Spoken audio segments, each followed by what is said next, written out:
Hello friends, तो आज हम देखते हैं गीता के अनोखे प्रश्न के अगले पार्ट की ओर, पार्ट नंबर 28। हम अध्याय 4 के श्लोकों को देख रहे थे। यहाँ पर पहले कुछ बातें समझ लेते हैं। हम साइंस बीएस अध्यात्म हमने समझा है, कुछ डिफरेंस नहीं, बस डिफरेंस एक बात का है कि साइंस जो है वो मरने के बाद कोई चेतना नहीं मानता। साइंस जो है कहता है चेतना या अवेयरनेस जब तक तुम्हारा, क्योंकि तुम्हारे मस्तिष्क की ही प्रक्रिया है अवेयरनेस। साइंस कहती है कि तुम्हारा मस्तिष्क ही अलग तरह से अपने ही थॉट को ऑब्जर्व करता है, तो इसीलिए वो मरने के बाद कोई अवेयरनेस नहीं मानता। तो क्या दोनों में टकराव है? क्योंकि फिर अध्यात्म कहता है कि वो अवेयरनेस है, सभी जगह है, वो तुम्हारे शरीर से परे है, शरीर में भी है, शरीर से परे भी है। जैसे कहते हैं प्रकृति में भी है, प्रकृति से परे है। भगवान कृष्ण कहते हैं ना गीता में, मैं इन सभी का आधार मैं ही हूँ, सभी प्राणियों का, लेकिन मैं फिर भी उनमें नहीं हूँ, मैं उनसे परे हूँ। ऐसी चीज़ें कहते हैं भगवान के। तो क्या दोनों में टकराव है, साइंस भी अध्यात्म?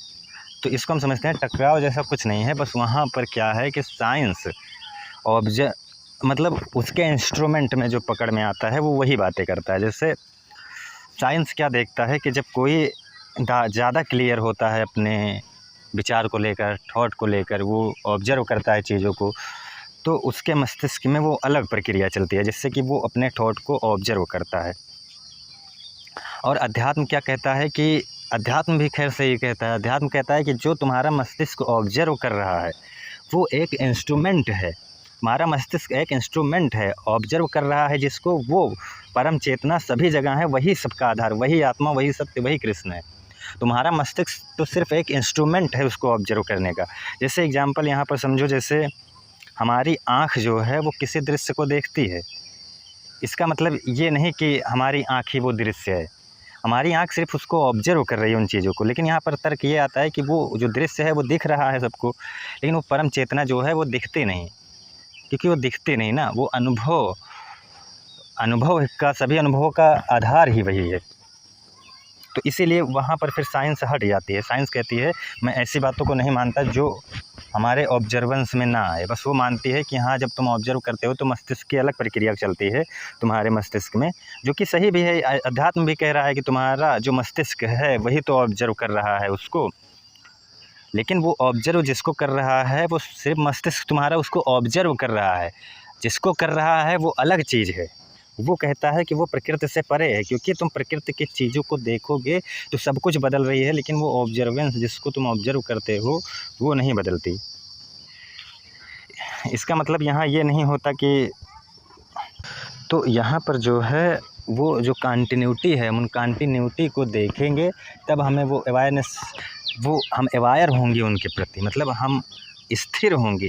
जो हम बदलाव में बहे जा रहे हैं, हम कहीं स्थिर होंगे, हम उन सबको देख पाएंगे। जैसे यहाँ पर एक बात ये समझनी है कि जैसे भगवान कृष्ण कहते हैं, ये बातें मैंने बहुत बार कही है, कि कहते हैं मैं वृक्षों में हूँ, मैं पशुओं में हूँ, मैं जानवरों, मतलब नदियों, पहाड़ों, सूर्य मेरे ही बल से तपता है, ऐसे मतलब सब कुछ कहते हैं भगवान कृष्ण। तो ये क्या कह रहे हैं फिर?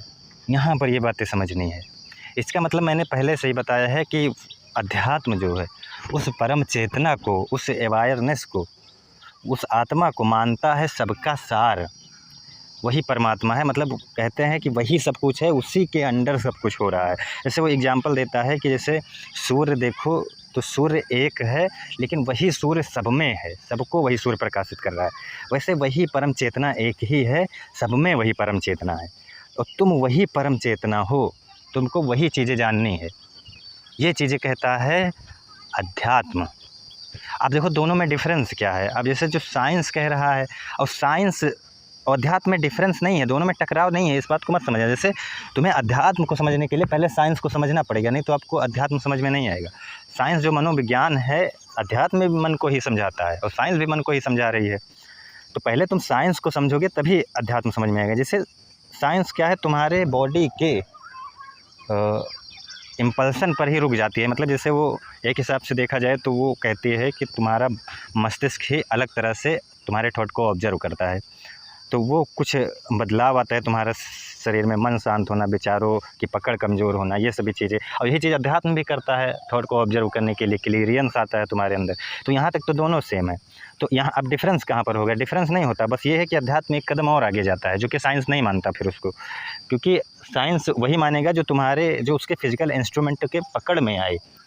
अब आगे वो क्या होता है कि नहीं होता, ये तो बात की बात है, लेकिन पहले यहाँ ये समझते हैं कि जैसे साइंस क्या कहता है। फिर साइंस कहता है कि वहीं पर फिर रुक जाता है कि मस्तिष्क की अलग प्रक्रिया है वो अवेयरनेस। फिर अध्यात्म कहता है नहीं, वो जो तुम अलग प्रक्रिया कह रहे हो अवेयरनेस की, वो अवेयरनेस तुम्हारे मस्तिष्क द्वारा ऑब्जर्व सिर्फ हो रही है, बाकी वही एक अवेयरनेस सब कुछ है। जैसे प्रकृति ही सब कुछ है, एक तो प्रकृति है, एक वो अवेयरनेस है। तो जैसे तुम खुद को अलग मानते हो, लेकिन अब तो साइंस भी ये बातें समझाने लगी कि तुम बिल्कुल अलग नहीं हो प्रकृति से, तुम्हारे एक एक थॉट, एक एक सब कुछ कंडीशनिंग है प्रकृति की। तो तुम में और प्रकृति में हो रही और चेंजिंग में कोई डिफरेंस नहीं है। तुम में मैं की भावना आ जाए, तुम अहंकार बस कहने लगो, वो अलग बातें हैं, लेकिन तुम में और प्रकृति की चेंजिंग में कोई वो नहीं है। तुम्हारा कंट्रोल कुछ भी नहीं है प्रकृति में। वैसे ही साइंस तो ये बातें मान लेती है। अब साइंस ने मानना शुरू कर दिया है कि हमारे एक एक थॉट, हमारे सब कुछ कंडीशनिंग होते हैं। वो सोशियोलॉजी हो, चाहे जियोग्राफी हो, चाहे न्यूरोसाइंस हो, आधुनिक न्यूरोसाइंस सब मानती है। लेकिन अभी जो साइंस है, क्योंकि वो इंस्ट्रूमेंट में उसके पकड़ में आ जाता है, वो समझ लेता है कि हाँ एक एक थॉट सब कंडीशनिंग चल रहे हैं। लेकिन अवेयरनेस की बात पर क्यों नहीं आता? क्योंकि अवेयरनेस वैसी चीज़ ही है। अवेयरनेस कोई चीज़ नहीं है जो पकड़ में आ जाए। पहली बात तो अवेयरनेस एक क्लियरेंस है तुम्हारे मन में कि तुम इन्हीं चेंजिंग को देख सको। तो वो जो अवेयरनेस आती है, वो अवेयरनेस जो है वो हमेशा से ही है, वही तुम हो, वो आती नहीं है। लेकिन तुम इन प्रकृति की कंटिन्यूटी में फंस गए हो। अब वो अवेयरनेस, इस प्रकृति की कंटिन्यूटी भी उसी अवेयरनेस के अंडर ही है, सब कुछ वही है। लेकिन दिक्कत कहाँ से हो जाती है कि भगवान कृष्ण कहते हैं मैं ही सब कुछ हूँ, तो इसका मतलब वही एक अवेयरनेस सब में है। लेकिन यहाँ पर दिक्कत ये हो जाती है कि फिर वो प्रकृति से परे का मतलब फिर लोग अलग समझने लगते हैं, उसको सोचते हैं कोई बियॉन्ड द अर्थ है। बियॉन्ड द अर्थ नहीं है, प्रकृति से परे का मतलब वो इन नियमों में नहीं है। तुम इन नियमों बदलते हुए प्रकृति की कंटिन्यूटी को देखो, तब तुम्हें वो क्लियरेंस आएगी और तुम धीरे धीरे उस अवेयरनेस को प्राप्त होगे।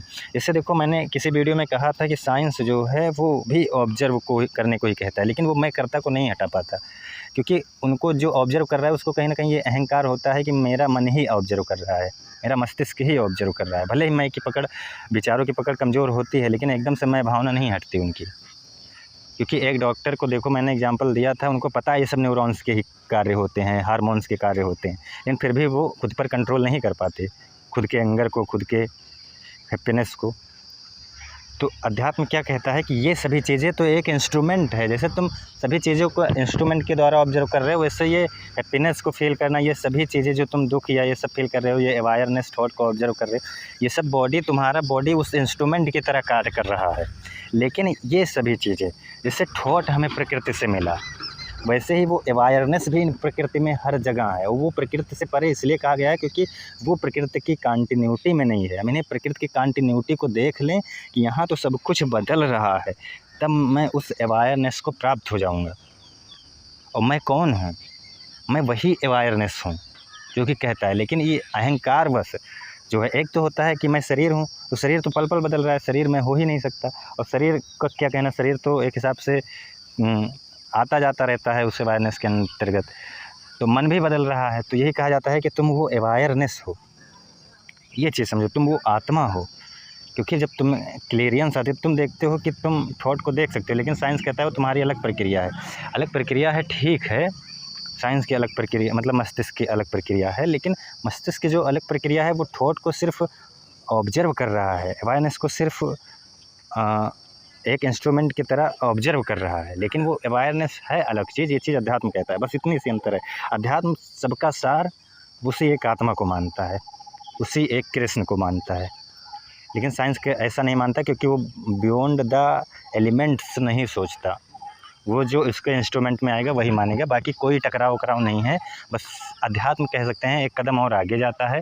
साइंस लेकिन इन बात को नहीं मानेगा, क्योंकि साइंस की पकड़ में वो कभी आएगा भी नहीं।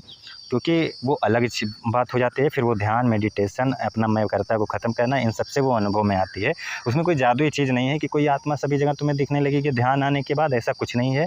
ये है कि तुम्हें प्रकृति की कंटिन्यूटी दिखने लगेगी, तुम्हें तुम्हारी मैं कर्ता की पकड़ कमज़ोर हो जाएगी, तुम ईर्ष्या, लोभ, मोह, द्वेष, इस सब विकारों को देख सकोगे। यही है, ये नहीं कि कोई ब्रह्म, कोई आत्मा, ये सभी चीज़ें तुम्हें दिखने लगेगी। सबसे अहम बात क्या होगी, तुम्हें विषयों से आसक्ति ख़त्म हो जाएगी तुम्हारी, और तुम्हारी मैं कर्ता की पकड़ कमज़ोर हो जाएगी, जिससे कि तुम इन सब लोभ, मोह, द्वेष, इन सबसे परे एक बेटर लाइफ जी सकोगे। यही चीज़ होती है, जो इन तड़फते हुए मन से तुम डिस्टर्ब हो, ये चीज़ें ख़त्म हो जाती है। बस ये होता है अवेयरनेस, और उसी अवेयरनेस को अध्यात्म कह देता है। वही सब कुछ है, वही रियलिटी है, वही अंतिम रियलिटी वही है। लेकिन साइंस वहाँ नहीं जाता, वो एक कदम पीछे रहता है बस। अब यहाँ पर हम कुछ श्लोकों को समझ लेते हैं। अध्याय नंबर 4 हम चल रहे थे उसी के, कि कर्म क्या है, अकर्म क्या है, इस प्रकार निर्णय करने में बुद्धिमान पुरुष भी मोहित हो जाते हैं। इसलिए वह कर्म तत्व मैं तुझे भली बात समझाकर, जिससे जानकर तू अशुभ से अर्थात कर्म बंधन से मुक्त हो जाएगा। वही भगवान कृष्ण कह रहे हैं कि कर्म क्या है, कर्म क्या है, इसमें तो बुद्धिमान लोग भी मोहित हो जाते हैं। इसलिए जो कर्म तत्व है, मैं उससे तुम अर्जुन को कह रहे हैं, मैं तुझसे कहता हूँ भली भांति। तो कहते हैं आगे, कर्म भी जानना चाहिए, अकर्म भी जानना चाहिए, विकर्म भी जानना चाहिए, क्योंकि कर्म ही गति का वाहन, क्योंकि तुम जैसा कर्म करोगे उसी अनुसार तुम्हारा मन, व्यवहार सब कुछ होता चला जाएगा। इसलिए गति का वाहन कर्म ही है, तुम्हारा मन उसी अनुसार हो जाएगा, और मन ही तुम्हें चला रहा है इस समय, क्योंकि तुम अवेयर नहीं हुए हो। क्योंकि तुम्हें क्या पता कि, क्योंकि ये मन, ये बुद्धि, ये अहंकार, ये सब प्रकृति का हिस्सा है, और प्रकृति मतलब तुम्हारा शरीर, तो तुम्हारा शरीर तो मन से ही चल रहा है इस समय। लेकिन अवेयरनेस आने के बाद शरीर से कार्य हो रहा है, लेकिन उस मैं पकड़ की कमज़ोर हट जाती है, मतलब मैं पकड़ कमज़ोर हो जाती है, मैं पकड़ की भावना कमज़ोर हो जाती है। ये चीज़ें यहाँ पर, तो कर्म क्या है, अकर्म क्या है, ये सभी चीज़ें जानना चाहिए, भगवान कृष्ण कह रहे हैं। तो कहते हैं जो मनुष्य कर्म में अकर्म देखता है, कर्म में कर्म देखता है, वह मनुष्य बुद्धिमान है, वह योगी समस्त कर्मों को करने वाला है। वही मतलब जो कर्म में मैं करता नहीं हूँ देखता है, मैं करता नहीं हूँ मैं कर्म देखता है, मतलब जो आसक्ति नहीं रखता विषयों के प्रति, वही बुद्धिमान है, भगवान कृष्ण कह रहे हैं। जिसके संपूर्ण शास्त्र सम्मत कर्म बिना कामना और संकल्प के होते हैं, तथा जिनके समस्त कर्म ज्ञान रूप अग्नि द्वारा भस्म हो गए हैं, उस महापुरुष को ज्ञानी जन भी पढ़े। वही बात, शास्त्र सम्मत कर्म क्या है, ये शास्त्र सम्मत कर्म, ये यज्ञ विहित कर्म, ये निष्काम कर्म, ये कर्म, ये सभी चीज़ें एक ही बात को कहते हैं कि तत्वरूप कर्म। ये सभी चीज़ें एक ही बात कहते हैं कि तुम नहीं करता हो, ये प्रकृति अपना कार्य कर रही है, तुम बस सिर्फ इन सबको देख लो बस। तो यही बातें जो है यहाँ पर भगवान कृष्ण कहते हैं कि शास्त्र सम्मत कर्म वही है, और संकल्प के होते हैं, जो बिना संकल्प के होते हैं, जो मैं कर्ता की भावना से नहीं होते, जो विषय की आसक्ति से रहित होते हैं। जिसके समस्त कर्म ज्ञान रूप अग्नि द्वारा भस्म हो गए हैं, उस महापुरुष को ज्ञानी जन भी पंडित कहते हैं। वही मतलब उस महापुरुष, वही महापुरुष समझ लो होता है, वही पंडित होता है जो मैं कर्ता की भावना नहीं रखता। उसके बाद कहते हैं जो पुरुष समस्त कर्मों में उनके फल में आसक्ति का सर्वथा त्याग करके संसार के आश्रय से रहित हो गया है। वही मतलब फल में आसक्ति ना हो, जो मैं बार बार बात कर रहा हूँ, फल में आसक्ति ना होना, या कर्मों को मैं कर्ता की भावना ना होना, वो परमात्मा में ही नित्य तृप्त है। मतलब वो अवेयरनेस ही, वो जान गया है ये सब बस प्रकृति में हो रही कंटिन्यूटी है, ये सब प्रकृति की घटनाएं है। मैं तो वो अवेयरनेस हूँ जिसको कभी कुछ चाहिए ही नहीं, वो तो पूर्ण है, परमात्मा ही नित्य तृप्त है। वह कर्मों में भली भांति बरतता हुआ भी वास्तव में कुछ नहीं करता, क्योंकि वो कुछ नहीं करता, क्योंकि अब उसका शरीर कर रहा है, वो शरीर कर रहा है, वो प्रकृति कर रही है अपना कर्म, प्रकृति कर रही है। जो कि गीता में कहते हैं भगवान के, यहाँ प्रकृति ही अपना कर्म कर रही है, लेकिन तुम में अहंकार व मनुष्य सोचता है कि वो करता है, लेकिन यहाँ प्रकृति ही कर रही है, वही गुणों में बरत रही है। तो वही बातें यहाँ पर कहते हैं भगवान के। तो यहाँ पर एक बात और समझ लेनी ज़रूरी है कि इस बात पर बार बार कन्फ्यूजन होती है कि कार्य तो होता रहता है, जैसे मन, मैंने अभी कहा कि मन जो है शरीर को कंट्रोल करता है, क्योंकि विचार ही शरीर को कंट्रोल कर रहे हैं, विचार मतलब मन। तो जब मन शरीर को कंट्रोल करता है, तो यहाँ पर क्वेश्चन ये उठता है कि यदि मैं करता हूँ कि भावना मुझ में है, तो समझ लो वो फिर भी हो रहा है कार्य अपने अनुसार, बस सिर्फ मैं करता मान रहा हूँ। तो अगर वो मैं करता की भावना मेरे अंदर से हट गई, तो वो कार्य कर कौन रहा है, वो कार्य क्या है, मतलब ऐसा क्वेश्चन उठता है। और अगर मैं करता है तो वो कार्य क्या दूसरी तरह से होता है, और मैं करता नहीं है तो क्या वो दूसरी तरह से होता है। जैसे एक एग्जांपल लो, जैसे कुछ लोग कहेंगे यहाँ पर कि अभी जैसे मैं कह रहा हूँ ये कार्य मैं कर रहा हूँ, तो मैंने जो चाहा वो कर दिया, जैसे इधर हाथ मारना था इधर हाथ मार दिया, उधर हाथ मारना था उधर हाथ मार दिया। तो यहाँ पर गीता ये नहीं कहती कि ये कार्य तुम कर रहे हो, ये जो तुम में मैं करता ही है, ये तुमने हाथ मारा, ये तुम हाथ मारते हमेशा, वो तुम्हारा हाथ मारना ही प्रकृति है, क्योंकि तुम जहाँ से मैं करता ला रहे हो अहंकार, वो प्रकृति है, वो मन भी प्रकृति ही है। गीता ये कहेगी। तो तुम्हारा ये कहना कि ज्ञान हो जाने के बाद क्या ये कर्म नहीं होता? कर्म होता रहेगा, जो होना है वो होता रहेगा प्रकृति में, लेकिन तुम्हें क्लियरेंस होगी एक किसी कार्य को करने के लिए। तुम मैं करता की भावना नहीं रहेगी तो तुम्हें मतलब जैसे अभी मैं करता होने से क्या होता है, हमें डर होता है, लोभ होता है, मोह होता है, ईर्ष्या होती है, लेकिन क्लियरेंस आने के बाद ये सभी चीज़ें नहीं होती। लेकिन अब यहाँ पर तर्क कुछ लोग ये देंगे कि आपने बताया था कि हम कर्म को बदल सकते हैं। अरे वो बदलाव भी प्रकृति का हिस्सा है। हमने कहा है कि जैसे अगर हम जैसे हमारा कोई भविष्य लिख कर रखा नहीं जा चुका, मैंने ये बार बार कहा है, और यहाँ पर फिर तर्क ये उठेगा कि कोई भी कहेगा कि तुम कह रहे हो कि जो होना है वो हो ही जाएगा, तो ये तो लिख कर रखा ही जा चुका है ना। अरे वो तुम्हारा जैसे एक परिस्थिति, एक माहौल के अनुसार रखा जा चुका है, रखा नहीं जा चुका है। जैसे मतलब तुम जिस माहौल में रह रहे हो उसी अनुसार तुम्हारी प्रवृत्तियाँ रहेंगी। अगर जैसे तुम्हारे अंदर ज्ञान आया, तुम अवेयर हुए, तो वो भी तुम्हारे फिर ये शरीर का हाव भाव सब बदल जाएगा। और ये जो बदलाव है ये प्रकृति का ही हिस्सा है। यहाँ पर ये मत समझो प्रकृति का हिस्सा नहीं है। तुम कहीं जाकर ज्ञान ले लो और तुम्हें काफ़ी बदलाव आ जाए तुम्हारे शरीर में। जैसे तुम्हें मैं करता कि भावना ख़त्म हो जाए, तो यहाँ पर ये नहीं कि वो प्रकृति नहीं, वो भी प्रकृति का ही हिस्सा था, क्योंकि ज्ञान भी तो प्रकृति से आया। लेकिन वो ज्ञान को फिर प्रकृति से परे इसलिए कह दिया जाता है क्योंकि जब मैं करता कि भावना तुम में ख़त्म होगी तो वो अवेयरनेस आएगी तुम में, तो वो प्रकृति से परे उसको कह दिया जाता है, क्योंकि वो प्रकृति में फिर नहीं होता, क्योंकि प्रकृति के गुणों में नहीं है, वो इन सबको फिर देख सकता है। लेकिन वो जो है उससे प्रॉफिट होता है प्रकृति को ही। हमारे शरीर को प्रॉफिट क्या होगा कि हमारे शरीर के में जो लोभ, मोह, ईर्ष्या, द्वेष, ये सभी चीज़ें थी, वो सभी चीज़ें धीरे धीरे ख़त्म हो जाएंगी, क्योंकि मैं ये जान जाऊँगा कि ये सब बस हो ही रहा है। मैं लहरों के विपरीत नहीं बहने की कोशिश करूँगा। यहाँ पर ये बातें ज़रूर समझ लेना है कि मैं करता कि भावना ख़त्म होने से फिर फ़ायदा क्या है, लोग कहते हैं। तो यहाँ पर फ़ायदा नहीं है। मैं करता कि भावना ख़त्म होने से तुम फ़ायदा जैसी चीज़ें ही ख़त्म हो जाएंगी तुम्हारे अंदर। बस तुम सोचोगे हो रहा है, कुछ भी हो जाएगा, मैं करता नहीं हूँ, दुख नहीं होगा, ईर्ष्या नहीं होगी, लोभ नहीं होगा। इसका मतलब ये नहीं कि कर्म बदल जाएंगे। कर्म बदलने का क्या मतलब है? जैसे तुम अभी युद्ध करना चाहते थे, तुम्हें अवेयरनेस आई तो युद्ध नहीं किए, तो लोग कहेंगे देखो यहाँ कर्म दूसरा होना था, लेकिन अवेयरनेस की वजह से कर्म दूसरा हो गया। लेकिन गीता ये कहेगी वो जो कर्म होना चाहिए था नहीं हुआ, वो भी प्रकृति का ही हिस्सा है। तुम्हारा अहंकार ही इधर उधर हो गया, तुम्हारा मन ही चेंज हो गया, इसको देखकर उसको देखकर, तो वो भी प्रकृति का ही हिस्सा है।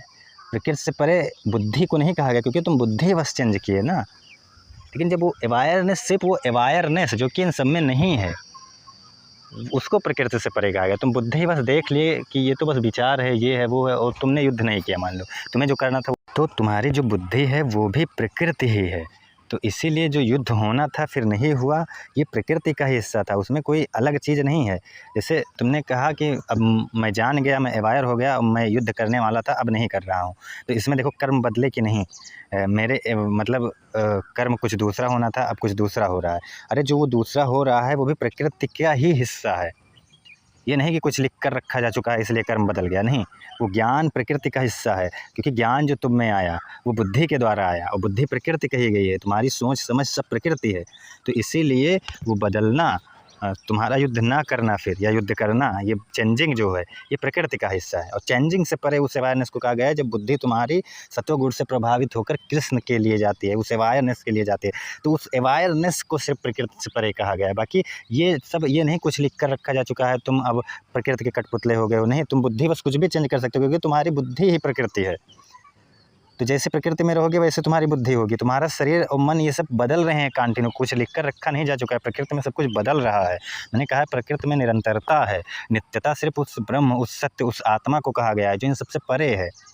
और एक बात यहाँ ध्यान रखो कि मैंने कहा है कि अब यहाँ पर जो ये मैं करता की बात आती है, तो इसमें साइंस भी कहता है कोई पर्सनल आइडेंटिटी तुम्हारे अंदर नहीं बैठी है जो ये कहे कि मैं करता हूँ। तुम्हें जो याद रहता है मैं कल था वो आज भी हूँ, वो मेमोरी की कंटिन्यूटी तुम्हारे मस्तिष्क में चल रही है।